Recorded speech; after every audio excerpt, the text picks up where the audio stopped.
Our CEO panel. Joanna, come up, please, of JetBlue. Adrian of Abra Group, Latam. Pieter of IndiGo. And Richard of FedEx. Come and have a seat next to me. How are you? Hi. Actually, good to see you. got Thank you for your warm hospitality. Richard, good to see you, Richard, sir. nice How are to see you? you. You well? Yeah, doing very well. Very smart, very smart. Yeah. Good luck. All right.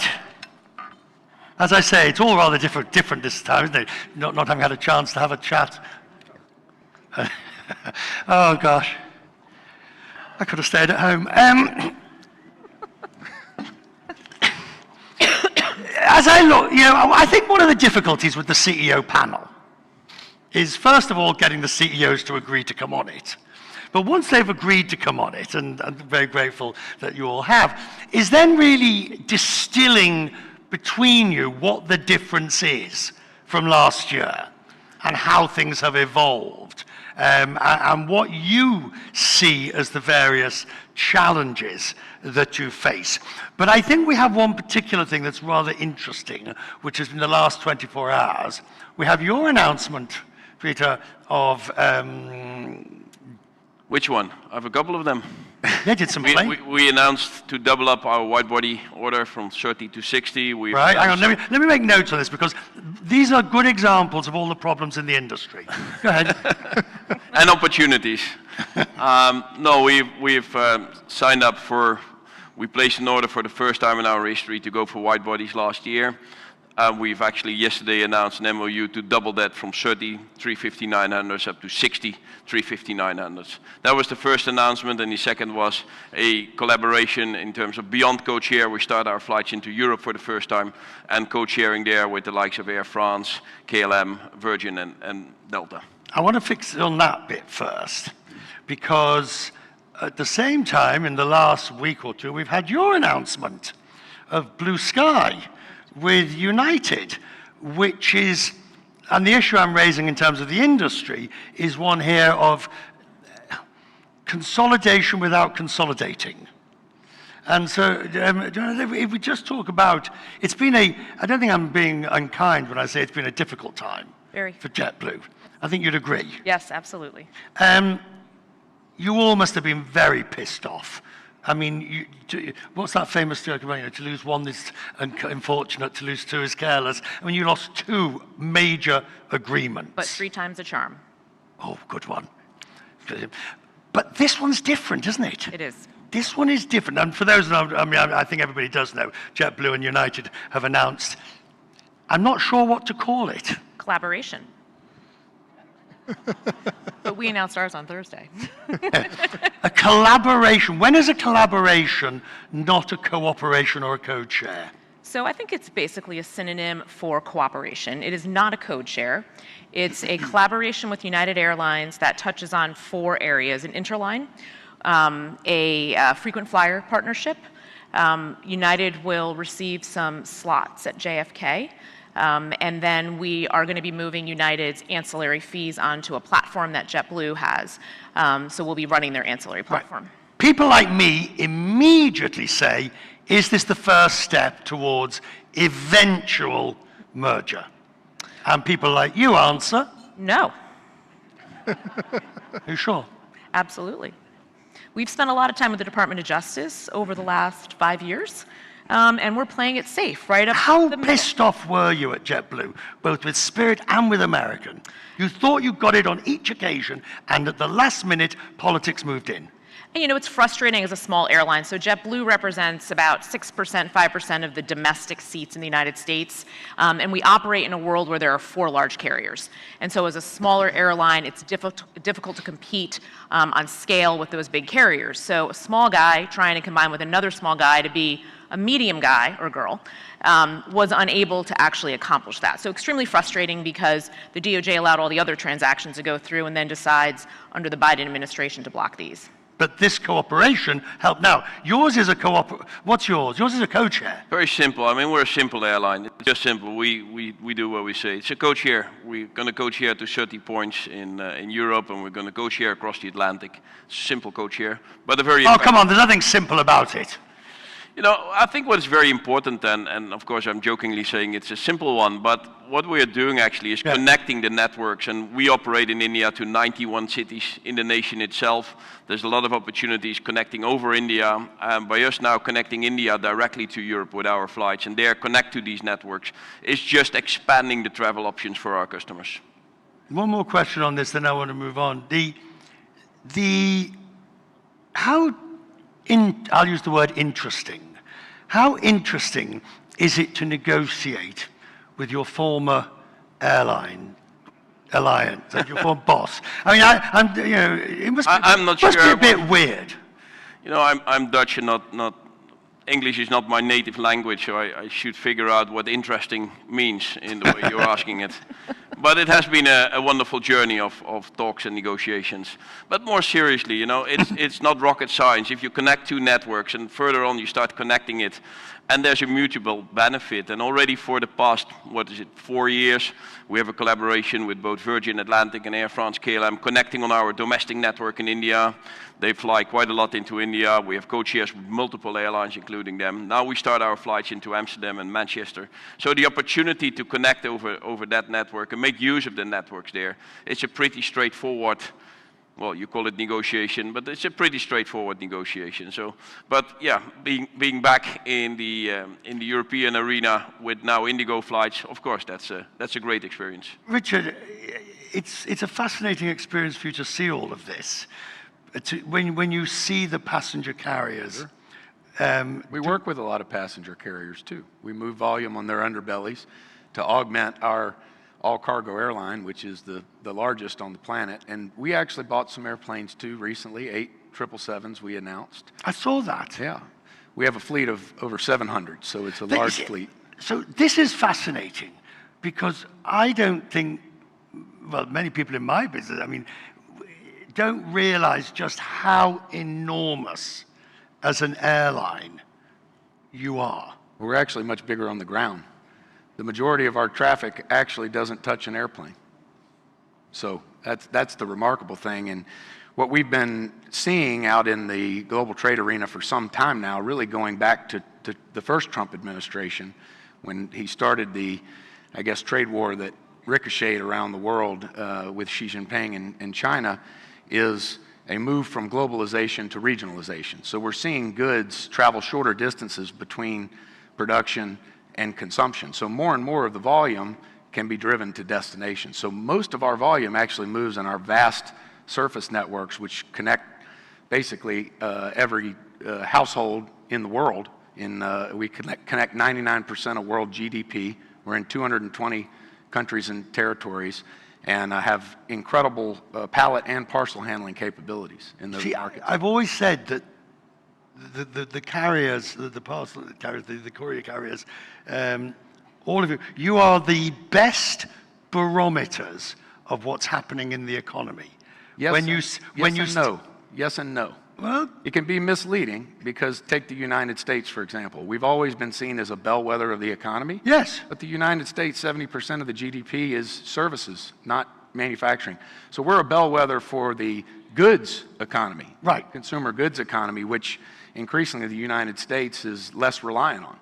So what are you seeing in the goods economy? Softness. Obviously, the tariffs have taken a bite, but we have seen a resumption in the trade since the president lowered the reciprocal tariffs into what I would call the zone of reasonableness. The zone of reasonableness. I actually use that term with the Secretary of Commerce's office. So, yeah, the zone of reasonableness. That's where we think the tariffs have come back down. We'd like to see them maybe come down a little lower and a little more trade to resume, particularly for low-value goods that are not in the strategic national the de minimis. interest to repatriate. Yeah, the de minimis.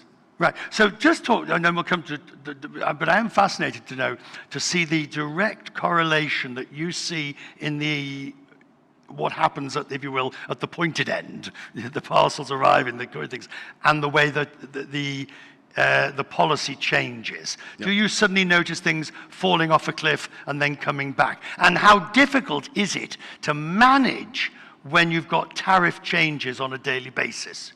It can be incredibly difficult, but as difficult it is for us to flex our network up and down, it's even more difficult for our customers.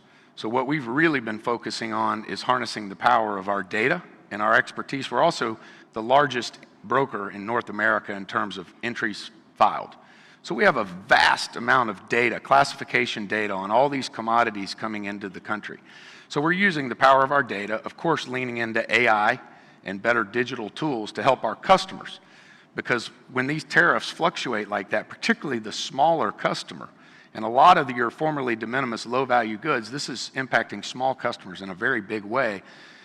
They can't keep up.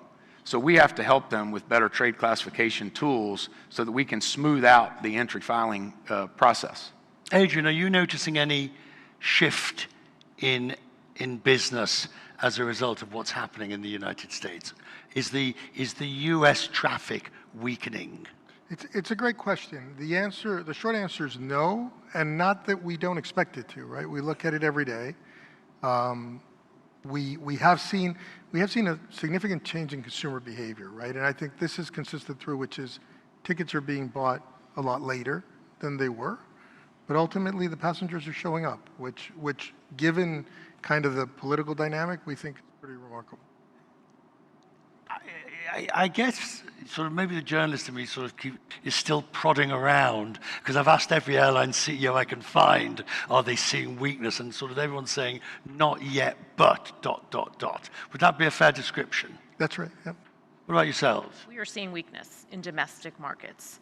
And I think most airline CEOs in the US would say domestic is weaker. What is predicating that domestic, that weakness? Particularly leisure.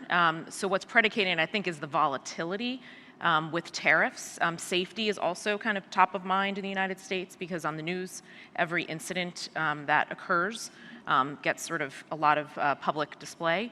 And so the challenge is, I think the consumer is uncertain. And as you think about the summer, confident to take that one vacation, but perhaps rethinking that second vacation just out of concern that the tariff volatility may drive a need for them to save more, or they may have to spend more on goods.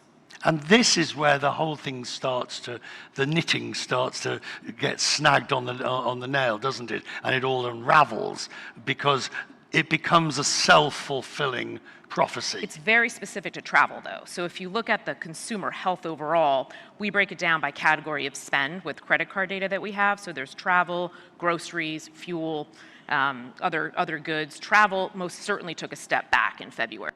Other categories remain quite consistent. And we're also seeing in Democratic states and Republican states that the Democratic states are spending less on travel than the Republican states. All right, I'm going to go here. I'm going to regret it, but I'm going to go here. Why? Your guess is as good as mine. I mean, it's a fascinating thing, but I mean, the whole thing should be hitting everybody sort of roughly the same.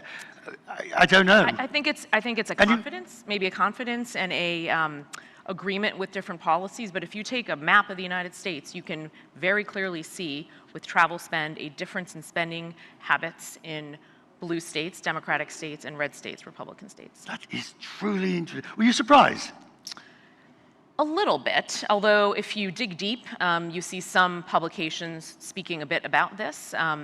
But even if we are largely present in Democratic states, and so when you live there, you hear, I think, more concerns around tariffs and more concerns around the volatility and what's going to happen. And I think there's a different level of confidence in the Republican states around spending. Let's just take a chance on this. I've no idea.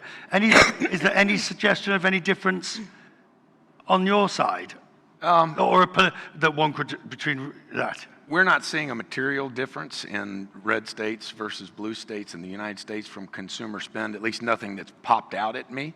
I would say another factor, in addition to maybe the vibes, as you might want to call it, depending on which flavor of news you get when you go down the rabbit hole of social media, whether you take the red pill or the blue pill, you're going to have different vibes in terms of how you feel about the economy. So I do think in the blue states, the vibes are quite bad.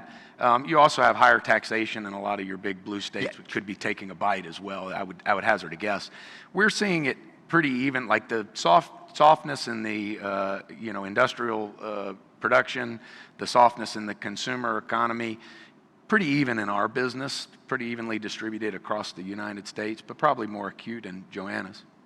I wonder, what is it that the industry, this industry, again, has the same issues that come back again and again and again. Admittedly, this year we have some new ones with things like tariffs. But if we take, for example, supply chain, why do you think this can't be solved? Well, I think it can be solved. I think and I kind of alluded to it in the beginning.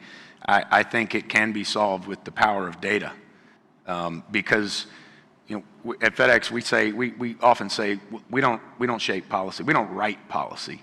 We just have to comply with it, and we have to help our customers comply with it. So I think the power of the digital insights that we provide to customers help them plan their supply chains better. And we did a very smart thing about 5 years ago. We stood up a division we call FedEx DataWorks, right, where we took all of our systemic data and we put it in a big data lake we call Atlas. And we have a digital twin of our network. Every system, every piece of data that flows through those clearance systems, our flight planning systems, our route planning systems, our hub sort technology and scanning, all goes into that. So we can use the power of that data in really, really profound ways to help our customers. We're a very data-rich company. We move 17 million shipments every day. We move over 6% of the United States GDP. We move $2 trillion worth of commerce globally every year. So imagine the richness of that data. If data is the new oil, we are Saudi Arabia. Let me ask you, how many aircraft at the moment do you have on the ground? Or I'm trying to get a feel for, and I'm not be so technically precise that you can sort of wiggle out of it, but you know what I'm asking. How many aircraft are unusable at the moment as a result of either engine difficulties or any form of supply chain problems? 9 out of about 300. That's only 9? Correct. That's very good. We're seeing, I think, some modest improvements. I think the challenge is being certain that there's a level of predictability around planning. So we'd expected a slightly higher number, but we're around 9 right now. We have a pretty extraordinary number, but part of it has to do with GOL's previous financial difficulties, and today trying to service engines that for a while had been run out, getting them through. So, there's somewhere between 30 and 40 at GOL, and then at Avianca, there's 7 today. How many? 7. 7, so that's not bad for Avianca, so Yeah. that's not bad, but Yeah. 7 out of? 7 out of 146. Oh. Yeah. So. I'm afraid our number is going to be a bit higher. IndiGo has a total fleet in the range of 430 aircraft, and the number of planes on the ground today is in the range of the 40-ish. So that's the number we're having today, which, and don't fall off your chair, it's significantly better than what it was 6 months ago when we were in the 70s. So I guess we've turned the corner in situation. Still, the number in itself is a horrible number to look at.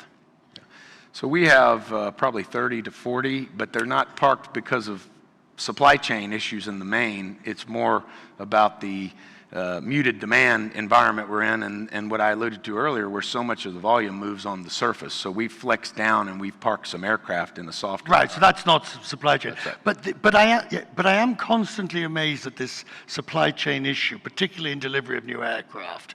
I mean, I can't think of many other industries where you buy something, you spend a great deal of money on it.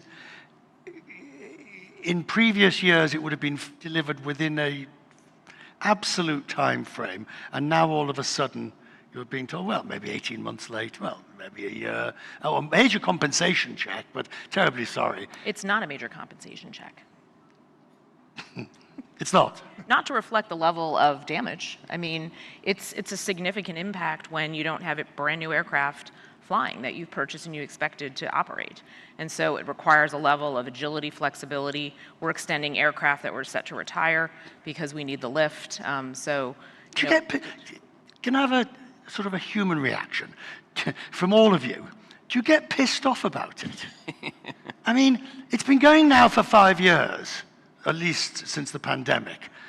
Of course we do. Extremely. Yeah, of course we do. But it's interesting, right? And this is not, just to be clear, it's not that you're trying to be understanding. This is the OEM's problem, not ours.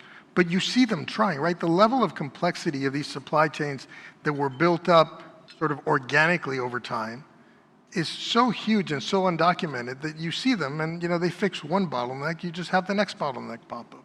You just keep going down the level 1, level 2, level 3, level 4 suppliers, and something always pops up.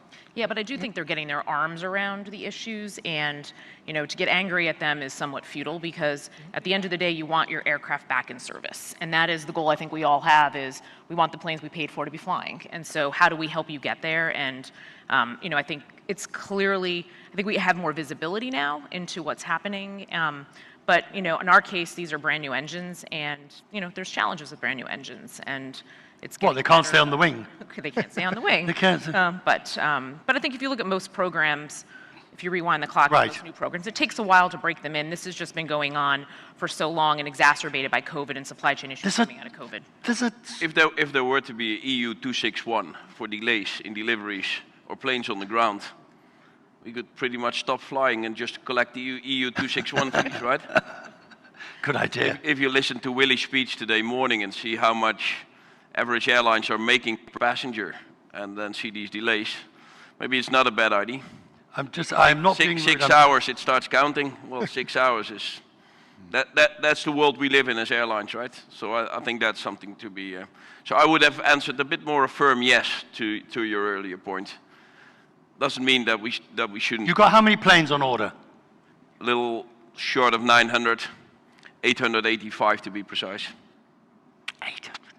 Yeah, no, it's a good number, and I think with that good number, we're getting a plane in each and every week for the next decade, and that in itself, of course, allows us to deal with all these fluctuations. So despite all these planes on the ground and all the challenges and the supply chain issues, we have been able to live up to our capacity guidance. We have pretty much, we're an airline now which is 50% larger as it was prior to COVID.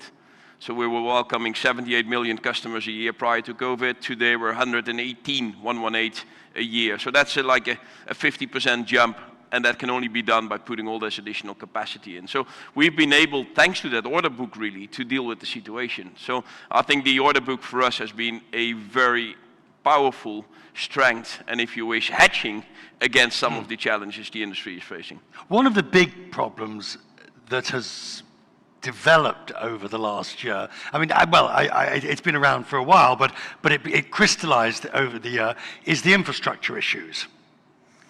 And you're smiling. I get very angry about that. You do? Which bit? Air traffic control.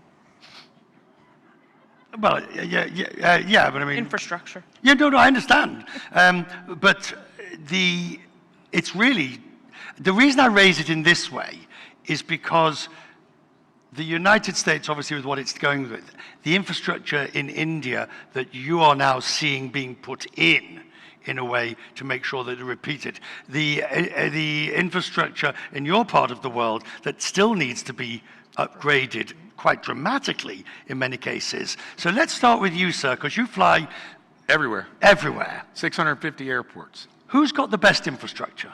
Oh, wow. I would say increasingly it's the Middle East. Their infrastructure is increasingly outpacing, I think, a lot of the rest of the world. Asia probably still has them beat. Sorry, no offense, but the Middle East is making a lot of investment in infrastructure. I was very impressed. We're putting a new gateway facility in Istanbul. The airport there, they got a lot of land. They've invested a lot. I mean, that's an airport that's got a lot of room to grow, and they're investing in infrastructure smartly. It's probably most choked in the markets that are growing the fastest. Vietnam is a market I've spent a lot of time in. They can't get the new Long Tan airport built fast enough for my taste because they're maxed out at the existing airport. So, yeah, there's infrastructure challenges, particularly in your fast-growing markets and some of your more mature Western markets. Europe, the United States, as Joanna alluded to, has issues. So let's do the fast-growing, and then we'll do the sclerotic old markets. You've had experience, Pieter, of both. Obviously, the fast-growing infrastructure here, and the slow, the more difficult in Europe with ATC. Yeah, well, Europe clearly has different set of problems. The shortage of real progress on the ATC side, still the fact that there's still no single European sky, which I think is an appalling reality in Europe. Contrary to indeed India, where over the past decade, I think the number of airports has pretty much doubled in terms of that. And importantly, not only more airports, but also bigger and better airports. And this year is a very important year for Indian aviation, with a second airport in Mumbai opening and the second airport here close to Delhi in Jewar. So I think in India, contrary to probably some other parts of the world, new airports are being constructed, more airports are being constructed, and airports are being upgraded. Then, of course, we have the usual discussion on tariffs and how expensive it is and stuff like that. But the fact that the infrastructure is being created, and interestingly, the infrastructure is being used, because I think that's one of the challenges in Europe. You build airports and you build infrastructure to use it, right? So that I would say India is making big strides forward in creating the infrastructure and using it to the optimum. We'll come to you, Joanna, in just 1 second. I want us to go to your part of the world. So we're in an interesting part of the infrastructure cycle in our part of the world, right? Our part of the world, highly dependent on aviation for connectivity. Airports were an easier solution, planes were an easier solution than roads, right? So you have historically built reasonable aviation networks. They're pretty saturated today, right? And so when you start looking at what's happening today, the large airports in the region are starting to collapse, and you don't see kind of the next cycle of investment coming, right? So what you see, we live it, in our biggest hub, which is Bogota. You see a push by the regulator to try to use the airport beyond its capacities, and kind of all that goes with that, whether it's with air traffic issues, with turnaround issues on the ground. But then it begs the question: haven't they learned? Haven't they learned from seeing? I'll take that as a no. I'll take that. Having seen, if you don't do it, what is going to happen? They sort of continue regardless. Yes, because ultimately the harsh reality is, even if you see what's going to happen, political issues tend not to get solved until it actually happens. People don't solve issues that are highly political when there's a limited budget, right? People don't say, hey, I'm going to take money that I would otherwise use for something that I need today and invest it in this so I avoid tomorrow's problem. Tomorrow's problem is tomorrow's problem. So this has been a decades-long problem, picking up on tomorrow's problem for years in the United States. And our airline is the most exposed to air traffic control challenges as a percent of our network than any other U.S. carrier, because we're based in New York and in the Northeast.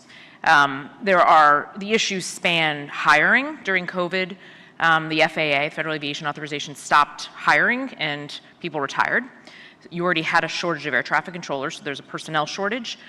There's a technology limitation. There's a funding limitation. And frankly, this administration is the first in a very long time ever to actually say we've got to solve this. And the catalyst was the American Airlines plane crash for air traffic control focus. And so it is so desperately needed, obviously very safe, and the delays are there because it's slowed down to become safe. But so your new partner, Scott Kirby, said to me yesterday in the interview, he said that he was the most optimistic he has been that this is now going to be solved or sorted out, because all three divisions, executive, legislative, the industry, everybody was on the same page.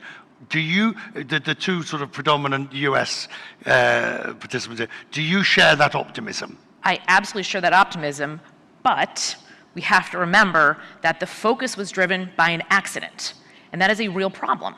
Yep. And when you think about, that catalyst, the rest of the world should learn from that. Was it the accident, or was it the accident that then was followed on by Newark, in a sense? No, it was the accident, because this energy started surfacing in the January timeframe. Yeah, and it didn't have to happen. I'm with Joanna. This one really pisses me off, to be quite frank, particularly the lack of focus on the hiring and everything. But what's inexcusable to me is the technology, the fact that we're lagging behind so badly on the technology sector. When we talk about trade wars and whether we're getting a raw deal or not, we seem to forget that the United States is the largest exporter, unfortunately it doesn't move on my airplanes, of arguably the most precious commodity in the world, software. How, in a country as wealthy as the United States, that leads the world in software as an export, how do we lag behind in technology in our air traffic control system? It's inexcusable. And I will say, I'm optimistic that this administration is putting, at least they're saying the right things and they're putting some focus on it. Unfortunately, the previous DOT head was more concerned with scoring points on Twitter and addressing consumer protection things like SkyMiles programs, which isn't even his remit. So at least Sean Duffy and this crew are saying the right things and they're taking it seriously. I want to see some action on this, though, because it has to happen. And that does look like that is now happening, at least in the US. You haven't got anywhere near as much hope, have you? Well, look, Be honest. ultimately it's an electoral cycle issue, right? People don't spend money where results are not seen within their electoral cycle, right? And the issue is, until there's a crisis, people don't focus on the issue. So, you know, we have a situation right now in our airport. I think it's similar to, again, Bogota. It's similar to what Joanna's saying. We slow it down. Bogota Airport has more ground delay programs in a year than the entire East Coast. We have at least one every day, so often 2 or 3. And that has to do with the airport cannot tolerate the amount of traffic that's being put through it. Does it get solved? Yes. In a safe manner? Yes. Does it resolve the issue? No, it doesn't. I sort of feel obliged to mention the next subject, even though I'll also groan even as I mention it, which is SAF. Are we ever going to get any? And I did an event, okay, I did an event in Brussels where I was told by everybody on the panel there isn't enough SAF. There won't be enough SAF. The mandates for SAF can't be met. And I walked out afterwards and people in the room said to me, oh, they got you there. They had you. They fooled you. There's plenty of SAF. There'll be loads of SAF. SAF will be ready in time. And then I said to Willie afterwards, when I was at the dinner with him the other few weeks ago, I said, no, there's not enough. What is the truth of this? Start with you. I think the folks you were talking to had it right. there ain't going to be enough SAF.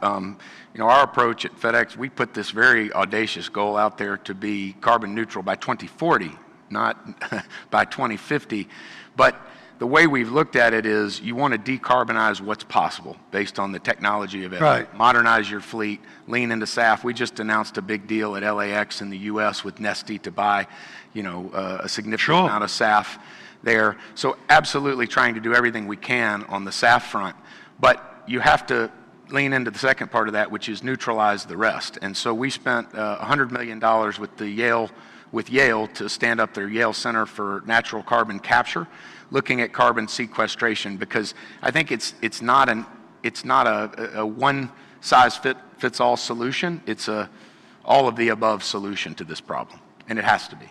Am I being had? You know, without jumping into conclusions, what Joanna and Adrian will say, I think you'll get 4 times the same answer. So perhaps rather than confirming what Richard just said. Your microphone, mine, oh, you're back. We're back. No, I think you're back. Yeah. No, I said rather than repeating what Richard just said, I'll be very keen to hear to whom have you been speaking in Brussels after that panel, who told you they got you there? Energy suppliers. Sorry? Energy suppliers. Exactly. And were they really supplying, or were they kind of consultancy firms right in the middle trying to make sure that that's happening? Here we are. The latter. Here we are. So I was had by both sides. So I think that the one who was really put in, is that, You know, look at the reality, what has been developed so far, and some of the challenges which are there, both from a technology perspective as well from a trade-off between what are you going to use for food and food stock, and what land are you going to use for SAFs. I think the reality is going to be really that it's going to be much slower unless huge technological breakthroughs are going to take place. That's the reality which is there. Go on, pile on. Well, you've been had, but Pieter said it right. Not the first time, don't worry. No, but Pieter said it right. It's a more complicated question, right? There are trade-offs in everything, right? What surprises me coming into this industry is, look, we are all doing, and you hear it from all of us, we are all trying to be responsible. We are all trying to do our best to minimize the impact of the environment of what we do. But when you look at this on a rational basis, right, this is one of the hardest pieces of industry emissions to decarbonize, right? You need a safe, non-explosive, high energy density solution that allows these planes to fly as far as they fly, as safely as they fly, right? And we as a world seem to be focused on starting with this really difficult issue, which again, we're doing work on. But instead of focusing on things like fixed energy sources, right? Instead of focusing on construction, instead of focusing on mining, instead of focusing on all the other issues that really are much easier to deal with than this one. Now again, SAF is part of the answer. Carbon capture is part of the answer. You know, we think newer technology planes, higher density LOPAs, so we're moving more people on the same. It's part of the answer too. But ultimately, there is a challenge in the absolute focus we have on decarbonization needs to be inside this industry. Can I just twist it around, because I'm sure you're going to agree with them on the side. Well, it needs to be affordable too. Details. Details. Do you think the public care? Because I just wonder whether or not there is a level of NIMBYism. I don't want you to fly, and I want you to do all I want you to make the savings. But my holiday to see Grandma, that's because I haven't seen Grandma for 10 years. So I need to go and see Grandma. So I think the public cares, but I don't think it necessarily translates into whether they're willing to pay for it. Or whether they're willing to dial back that extra trip, at least in the United States. I mean, when you see purchase drivers, SAF and carbon neutral movement, environmental friendliness, that's not part of the decision behind why I purchase a flight or not. And I know a lot of us have put things like carbon offsets in the booking flow. We have a program where corporations can buy SAF certificates, but it fundamentally doesn't translate to the average person who wants a low fare, a great experience to get there on time. If you put carbon offsets in the booking flow, you get above $5, no one picks it up. Yeah, I've never paid it. Right? The one market where we do see it drive consumer behavior a little bit is Europe. I mean, for us in our industry, customers will sometimes default to more expensive options if they're greener and more environmentally friendly. We do see some customers that say, we can't use you if you're picking up and delivering my packages in an ICE vehicle. You need to be in an EV. Really? Oh yeah, we've heard that from customers in Europe. So that's the one market where I think it does kind of drive consumer behavior to a degree. We've got about 10 minutes left. I just want to say, if there's anybody who's got a question from the audience that you would like to ask, if you put your hand up, I can see you briefly. They'll all be terrified. Oh, there's always one. Will you excuse me while I just go and... Better be a good question. No pressure. Where were you? Oh, there we go. Oh, well done. Oh, my goodness, I wasn't expecting that. Thank you. Well done, Pieter. You've got the staff here, haven't you? Exactly. Hi, Chris Chamberlain from Point Hacks in Australia. I had a question for, mainly for Joanna, but also for Pieter as well. On airport lounges, actually, so JetBlue for a long period of time just didn't have them. You're about to open 2 of them. But even though you've got products like Mint, which have a flat bed, there's been the view that if you're competing on price, it doesn't really matter you don't have a lounge. People can just pay someone else to use their lounge instead. But what is the decision point? What is the decision point for you between being able to get away with not having a lounge and people still fly with you versus when you decide to open one because you feel that might help you grow? Yeah, it's a great question. The business case for lounges, when you're a low-fare carrier that wants to have a great customer experience, there's a very fine line. We have a great partner that is supporting us in the building of the lounge and the operation of the lounge. But I think the reality is a lot of credit cards out there in the United States now offer lounges, so we need to do it to stay competitive for our Mint customers, particularly transatlantic, our Mosaic 4 customers, which is our top tier, and then those who hold our Premier credit card. So we've learned lessons from some of our peers to make the universe of folks who can use our lounges a rather specific and tight universe so that we don't have an overcrowding situation, but Right. we need to be competitive with others. And you need, of course, to keep people like me out who'll find any excuse. to Correct. try and weed- Biometrics for that, so you can't get it. Exactly. What about you, Peter? Lounges? Well, on the domestic side, we're not using any lounges, even not for our business product, because people fly 2 hours. You don't want to sit 2 hours prior to that waiting in a lounge. And I guess what we are doing is a much more pragmatic approach. Now we start flying longer to Europe. You have a different proposition. So I guess we have the benefit of looking to what other airlines like JetBlue have done before, and we're introducing very selective products, and we only offer these facilities on routes where we feel it matters and where customers actually indicate that it matters. I guess, Richard, you're rather lucky. Your customers... Things I don't have to worry Your about. passengers don't Lounges. really care about a lounge or not. They just want their packages on time. That's right. Any other questions? Your chance, you can't say you weren't given the opportunity to ask your question. Good Lord, you've stunned them all into silence. Oh, yes. Yeah, oh, good Lord, here's another one. Yes, go ahead, sir. Thank you. Hi, I'm Steve Goldstein. I'm with Cirium. I have a question for Adrian. Abra has been in or signed a memorandum of understanding with Azul in January about a possible merger. GOL just is about to exit Chapter 11, but now Azul has filed for Chapter 11. So what is the situation about the merger negotiations? Look, I think the obvious, you help us make a point, which is that the industry in Brazil is not healthy. And it reinforces, our core point that consolidation is good. We continue to believe in consolidation. We had made public our MOU. We had also said that the MOU was subject to regulatory approval and really to both airlines having a similar financial structure and really sort of cleaning up their capital structure. So GOL, as you said rightly, we expect to emerge this week, knock on wood. And when that's done, we think GOL has fixed itself. We're happy that Azul is ultimately going through a restructuring, and we hope that will ultimately enable consolidation, which again we think will drive health. How much more restructuring do you think needs to take place across the whole industry? Well, remember that Latin America, again, is a poor region of the world, right? And going back to the infrastructure investment money discussion, when we went through COVID, governments had limited budgets. They had to decide what to do. We did not receive, as an industry in our region, much, if any, support from governments, right? So that's why you look at all of these airlines in Latin America, large airlines, reasonably successful carriers that have had to go through one restructuring after another.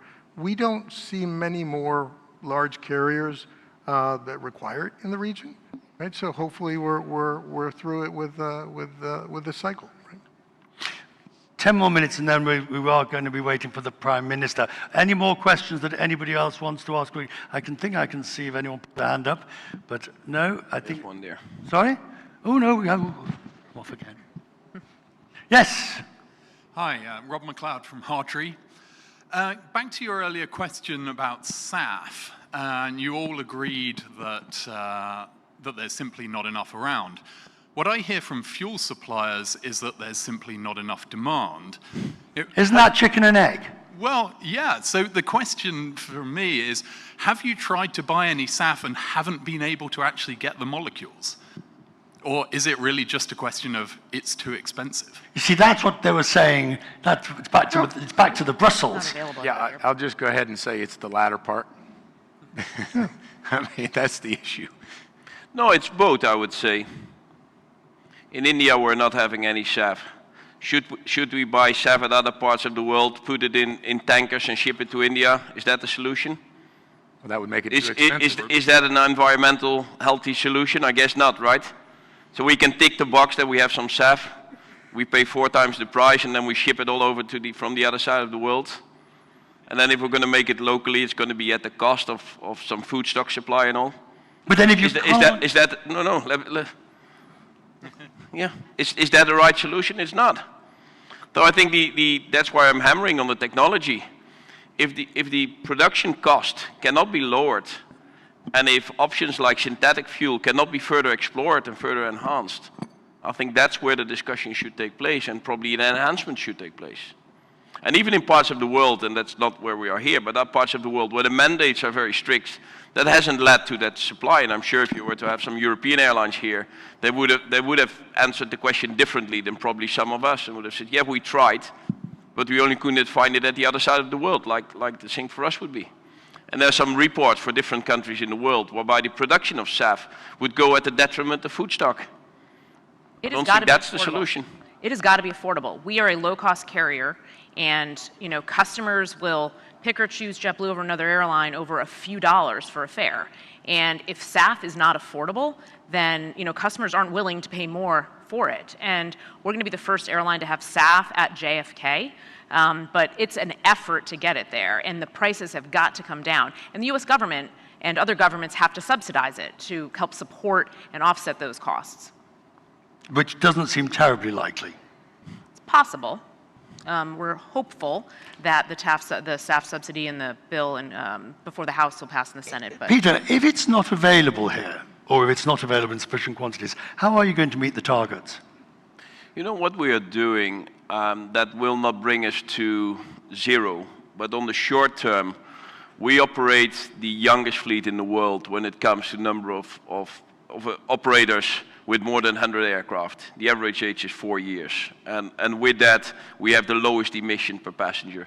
Whatever we can electrify on the ground, we electrify on the ground. There's a lot of work to be done on procedures, and not so much the case here, but in Europe, in fact, that still there's no single European skies, that would overnight gain 10%.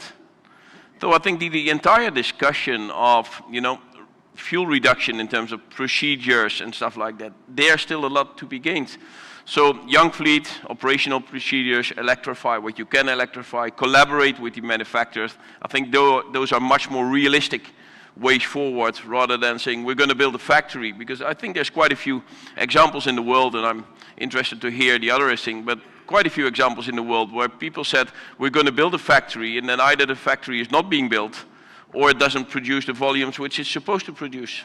So I think a more realistic, probably, approach would be needed and helpful. Do you think we'll be still asking these same questions next year? yes. And the year after? I hope not. But we No, will. I hope not. But we will, because it's politics. Yeah. Yeah. Would be good if we move on to what can be done Yeah. rather than chasing something on the imaginary, horizon which yeah. is not there. Yep. And call it a collective responsibility for the industry to change that narrative, but I hope not, Richard. Now, your wonderful staff, I'm going to ask, yes, oh, you've got another one over there, yes? Yes, Mehmet Nane, Pegasus Airlines. This is for all panelists, but mainly for Richard, I think. How the drones and eVTOLs are going to affect your business? They're not. So I'll give you an example. If you check with the Smithsonian in the United States and you want to see who delivered the first real e-commerce package ordered online by a customer to their doorstep via drone, you'll see a picture of me and my children. FedEx, we were the first ones to do it in, I think it was 2019. It was definitely pre-pandemic, so I think it was just before. It was 2019 in the fall. And we did that in a partnership with Wing. They're an Alphabet company. And a few months later, we ended that program. It was too costly on a per delivery basis or a per package basis. When you compared the economics, it was almost 3x per delivery, at least 2.5 times what a surface delivery person in our FedEx network driving on a highly optimized route can achieve from a cost per pack standpoint in terms of the delivery. It was very expensive, And I just think mathematically it's impossible for a lightweight drone delivering a 5-pound package, 15 minutes out and back, because that's the battery life, going out and back, out and back, out and back, thousands and thousands of times a day. Remember, we deliver 17 million shipments every day around the world, not to mention the fact that if there's bad weather, you have to have redundancy because they can't fly when the weather's bad. And, you know, in the United States, you know, the first time one of those falls out of the sky and kills somebody, I think that party is over. So I'm not really bullish on the lightweight drones replacing what we do on a final mile basis. I do believe there is a place for drones, particularly larger drones with heavier payload. We're actually working with a company called Elroy Air on middle mile solutions with a drone that has a much longer range and has about a 500-pound payload. I think there is some application there. Certainly for medical supplies, getting into parts of the world that are challenged, India during monsoon season and parts of India where the roads wash out, there's application for drones. But that concept of millions of drones in the sky replacing what we do in a highly optimized route every day, mathematically, I just don't see it. Now, final question. Which do you think is easier to transport? People or parcels? Parcels. Yeah. Which do you think, which would you rather be transported? They don't yell at you and act crazy on the airplane. Let me rephrase it. What is more fun to do? People are parcels, right? Then we win, no? That's right, fair. Okay, here we go. You win hands down, Yeah. do you? But we've had some pretty interesting things move through our network, you know, live animals and all kinds of crazy things. I could tell you stories for days about some of the things we've seen shipped. I can also tell you a story for days. I'm sure you can. We had a baby born. I probably won't compare. Oh, so you've had a baby born? Had a baby, San Juan, Fort Lauderdale. We gave the baby lifetime flight benefits. You didn't? We did, of course. God, I wish I'd been born.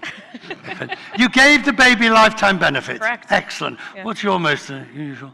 And we actually had a baby from Costa Rica, same thing. We did not Pretty give them awesome. flight benefits. you We're could- you could- gonna have to go Yeah. back and You do did it. not? We did not. You could do that now. You could now. You could now. We're gonna find them and go back and That's do it. JetBlue bringing humanity back to air travel. Yes, and we'll, yeah. Go on.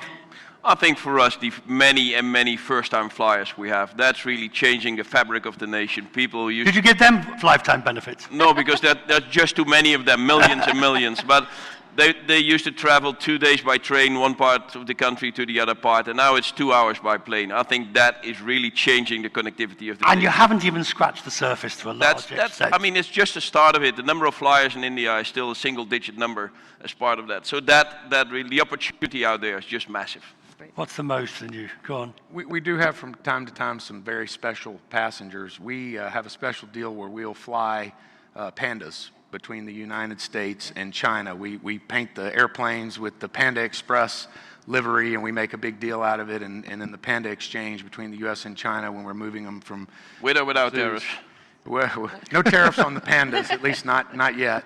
Those are And always... you give the pandas lifetime benefits? Pandas have lifetime benefits. We fly them pro bono, and we really enjoy doing that. That's nice.